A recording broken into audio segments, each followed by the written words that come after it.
got feelings. I got feelings for people. Like, sometimes in life, things come back. Well, I mean, It was the silence that froze the room. No music, no applause, no chants. Just the dead man, staring down at Hulk Hogan's coffin, his voice barely above a whisper. Asterisk his contributions were immeasurable. For that, I am thankful. Asterisk 28 words. Short. I got feelings. I got feelings for people. Like, sometimes in life, things come back. well, I mean, it's funny. Everybody realizes that Hogan wasn't the guy that he was portrayed to be. Sharp. Final dot. And in that silence, the wrestling world shifted. Because no one asterisk expected The Undertaker to say that. The funeral was already tense. Cameras hidden in corners. Fans pressing against barricades outside the church. Inside, legends of wrestling sat in uneasy rows. Ric Flair in tears. Vince McMahon with his chin clenched. Jesse Ventura refusing even to bow his head. And then the whispers started. Asterisk The Undertaker's here. Asterisk he walked in like a ghost. Black suit, black hat, the same aura he carried for 30 years. Everyone expected distance, maybe silence, maybe even absence, because if anyone had a reason to ignore Hulk Hogan in death, it was Mark Calloway, The Undertaker. Instead, he stepped to the coffin, looked down at the man who had once tried to derail his career, and gave him the one thing he had withheld for decades: respect. The words echoed like a chair shot. And just like that, the internet exploded. To understand why this tribute shocked the world, you have to go back, way back. November 27, 1991. Survivor Series, Detroit, Michigan. The night The Undertaker defeated Hulk Hogan for the WWF Championship. It should have been a coronation, a passing of the torch, a young phenom crowned at 26 years old, ready to carry the company into a new era. As soon as my knees hit, I hear, oh. You got me, brother. My neck and my back. I'm like, But then, Hogan clutched his neck, grimaced, collapsed. Backstage chaos erupted. EMTs swarmed. Vince McMahon panicked. The whispers spread fast. Asterisk the rookie hurt the golden goose. Asterisk days later, the belt was stripped away, handed right back to Hogan in Texas. Undertaker's reign, just 6 days. A title run that felt less like a celebration and more like a warning. Years later, Undertaker watched the tape. Hogan's head never even touched the mat. The neck injury? A story, a setup. A veteran's politics turning the locker room against the new kid. From that night forward, Undertaker and Hogan weren't rivals. They were opposites. The immortal versus the dead man. Light versus shadow. Politics versus respect. And that shadow followed them for decades, away from the ring. Hogan's personal life collapsed under the same contradictions. The messy divorce from Linda, the reckless crash that left his son's best friend paralyzed, the leaked tapes, Hogan's voice, his words, racist, venomous, unforgettable. Even his daughter Brooke drifted away. The man once sold as the all-American hero was now seen as fragile, flawed, even poisonous. The immortal had become painfully mortal, and yet, there was loyalty too. Ric Flair never stopped calling him a brother. Vince McMahon insisted Hogan was the greatest of all time. Fans, even betrayed, remembered the goosebumps of WrestleMania 3, the roar of 93,000 as Hogan slammed Undertaker. He stayed silent, not defensive, not cruel, just silent. And in wrestling, silence is louder than boos. Because for 3 decades, Hogan represented the business, for better and worse. And Undertaker, he represented the conscience of it. That's what made the funeral so chilling, because Undertaker had every reason to say nothing, to walk past the coffin without a glance, to let history close the book without his words. Instead, he spoke, not with flowery speeches, not with nostalgia, just 28 words. Asterisk his contributions were immeasurable. For that, I am thankful. Asterisk the man who never protected Hogan in life, honored him in death. And that paradox, the critic becoming the eulogist, hit harder than any scripted tribute ever could. Because here's the truth. Hogan's legacy is not clean. It's not simple. It never was. He was the man who carried wrestling into mainstream culture, who filled football stadiums, who made Hulkamania a household word. He was also the man who politicked, sabotaged, betrayed, and left wreckage behind him. Undertaker knew all of that. He lived through it. He bore the scars of it. And still, he chose to acknowledge the monument, not the sins. That's why the clip went viral.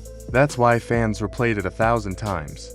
Because in those 28 words, The Undertaker gave the final judgment, not absolution, not condemnation, just acknowledgement. Hogan mattered.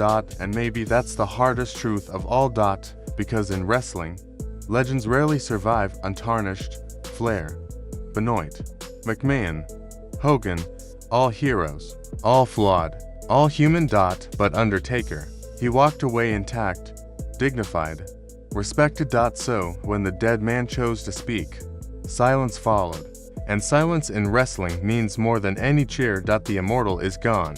The dead man has spoken, and Hulk Hogan's legacy, messy, massive, unforgettable, now rests under one final verdict. When Undertaker's 28 words hit the world, the ripple effect was instant. Podcasts dissected every syllable. Reaction channels replayed the clip in slow motion. Twitter threads grew into digital bonfires of debate. Some called it the most shocking funeral moment in wrestling history. Others accused Undertaker of waiting until Hogan was gone to finally show respect. But everyone, fans, wrestlers, journalists, agreed on one thing. This wasn't just about Hogan, it was about the business itself. Hogan and Undertaker weren't just wrestlers. They were symbols of two different worlds. Hogan was the superhero, yellow and red tights, catchphrases, vitamins and prayers. He carried wrestling out of smoky halls and into Hollywood, commercials, cereal boxes. He made the sport a spectacle. Undertaker was the myth, a towering shadow in black leather and purple gloves. His gimmick blurred the line between performance and reality. Where Hogan played to the spotlight, Undertaker thrived in the darkness. They weren't just characters, they were philosophies. One chased the cameras, the other commanded silence. So when Undertaker finally honored Hogan, it was like fire and ice shaking hands. It was myth saluting legend. What fans saw in the ring was only part of the story. Behind the curtain, the politics were ruthless. Veterans whispered that Hogan hoarded power like gold. Creative control clauses in his contracts. Match outcomes changed at the last minute. Younger stars stalled before they could rise. One story became infamous. Sting at Starrcade 1997, the supposed crowning moment of WCW's Golden Boy. But Hogan, armed with creative control, changed the finish. The match ended in chaos, not triumph. Fans left confused. The chance to make a new hero was sabotaged. Undertaker watched those stories unfold from afar. He never called Hogan out directly, but his cold distance said it all. For Taker, protecting the business meant letting the truth breathe without twisting the knife. And that truth was clear. Hogan didn't share the spotlight, he owned it. Inside WWE, Undertaker became the locker room judge. Wrestler's Court, the infamous behind-the-scenes trial where rookies paid their dues, often ran under his eye. He didn't tolerate disrespect. He enforced loyalty, humility, and honor. Hogan, by contrast, used his power for himself. When Jesse Ventura tried to unionize wrestlers fighting for retirement funds, security, dignity, Hogan betrayed the effort. He told Vince McMahon everything. And just like that, the dream of a wrestlers' union died. That betrayal burned deep. Ventura never forgave him. Wrestlers whispered about it for decades. Undertaker, he didn't rant. He didn't expose. He just remembered. And memory can be heavier than hate. By the 2000s, the world finally caught up. The superhero glow dimmed. His matches slowed. His backstage reputation turned from awe to suspicion. The scandals hit one after another. Divorce headlines, family tragedies, leaked racist rants. Hogan's image, once larger than life, became paper-thin. The booze followed him everywhere. On Netflix specials, at fan conventions, online forums tore apart every attempt at a comeback. And still, Undertaker never gloated. He didn't kick Hogan while he was down. He didn't join the chorus. He just stayed still, watching the fall of a man who had once stood untouchable. That's what made the funeral a theater of contrasts. Ric Flair wept openly, recalling their road trips and wild nights. Vince McMahon thundered about the greatest superstar of all time. Jesse Ventura refused to speak. Old allies embraced nostalgia. Old enemies folded their arms. But Undertaker, he delivered the coldest, shortest, sharpest tribute of all. And it landed harder than any tearful monologue, because Flair was emotional. Vince was political. Ventura was bitter. But Undertaker, he was final. Undertaker's entire career was built on restraint. He rarely broke character. He rarely gave interviews. He rarely lifted the curtain. That restraint made every word he did speak heavier than gold. Fans leaned in. Wrestlers listened. Management respected. So, when he said Hogan's contributions were immeasurable, it wasn't PR. It wasn't nostalgia. It wasn't forgiveness. It was the dead man lowering the gavel. A final judgment. Maybe that's why the tribute stuck with fans. Not just because it was about Hogan, but because it revealed something universal. People are contradictions. Heroes are flawed. Legacies are messy.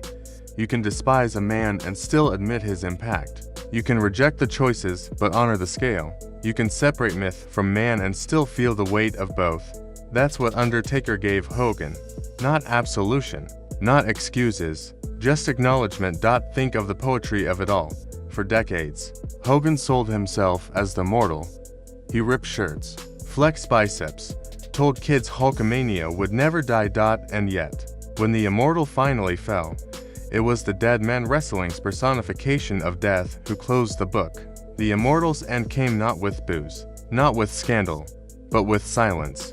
The dead man's silence. And then, 28 words. For wrestling fans, this moment wasn't just about Hogan. It was about an era ending. Hogan was the bridge from the cartoon-colored 80s to the spectacle of modern wrestling. Undertaker was the shadow that carried the business through its darkest and most resilient years. Together, they represented the rise, the fall, and the survival of the industry itself. And when Undertaker spoke at Hogan's funeral, it felt like a baton passed not to another wrestler, but to history itself. Hogan's life was messy. His legacy is complicated, but wrestling cannot be told without him. And now, that truth is carved in stone, not by Flair, not by Vince, but by the dead man. Because if Undertaker says you mattered. That is the final word. The immortal is gone. The dead man has spoken, and the world will never look at Hulk Hogan the same again. When Undertaker's 28 words were spoken, the silence inside the church was only the beginning. The echo carried far beyond those walls. News outlets ran the story like wildfire. Wrestling podcasts dissected the moment, while fan forums burned with arguments. For some, it was vindication that Hogan's place in history was undeniable, no matter the scars. For others, it felt like a reluctant stamp of approval, one last acknowledgement from a man who had always kept his distance. And yet, everyone agreed on one thing. The Undertaker's words meant more than anyone else's. Flair's tears could be dismissed as sentiment. Vince McMahon's praise could be brushed off as business. But Undertaker's rare tribute, that was judgment. Final and absolute. Hulk Hogan's shadow stretches wider than almost anyone else in professional wrestling. He was the face on lunchboxes, the star of Saturday morning cartoons, the reason parents bought tickets for their kids in the 80s. Without Hogan, there is no national boom. Without Hogan, WrestleMania may never have become the juggernaut it did. But the same man who lifted the industry also divided it. Wrestlers who might have carried the torch sooner found their rise blocked. Bret Hart, Lex Luger, even younger stars like Yokozuna, so many were left waiting in the wings while Hogan remained center stage. The Immortal wasn't just a hero, he was a gatekeeper. Undertaker, meanwhile, represented the opposite. He never begged for the spotlight. He built his mystique by vanishing into it. He didn't need to win every match or stay champion for years. His respect came from endurance, from presence, from loyalty to the business itself. That's why his voice, rare as it is, lands like thunder. For fans who grew up in the golden age, Hogan was childhood. He was the muscle-bound hero who told them to say their prayers and believe in something bigger. For fans of the Attitude Era, he was the villain, the man they booed when Stone Cold Steve Austin and The Rock broke through. For the next generation, Hogan was a relic someone remembered more for scandals than suplexes, and yet, across every generation, he remained unforgettable. People might love him, people might despise him, but nobody could ignore him. Undertaker's acknowledgement at the funeral crystallized that truth. It wasn't about love. It wasn't about forgiveness. It was about permanence. Think about what Undertaker represented in that moment. For decades, he was the silent judge of the locker room. Wrestler's court was his domain, where justice was dealt out with humor, but also authority. If Undertaker said, "You crossed the line," you crossed it. If Undertaker said, "You were respected," you were safe. Now, years later, he carried that same judgment outside the locker room and onto Hogan's legacy. His 28 words weren't just a eulogy, they were a verdict, and that verdict was clear. For all his flaws, Hogan mattered more than the mistakes. The irony is haunting. Hogan spent his life branding himself as immortal. Undertaker built his aura around death itself. One promised forever, the other symbolized the end. And yet, when the immortal finally met his mortality, it was the dead man who closed the story. The circle was complete. The hero of color and light received his final honor from the shadow who had outlasted him. Maybe that's why this story resonates so much deeper than wrestling.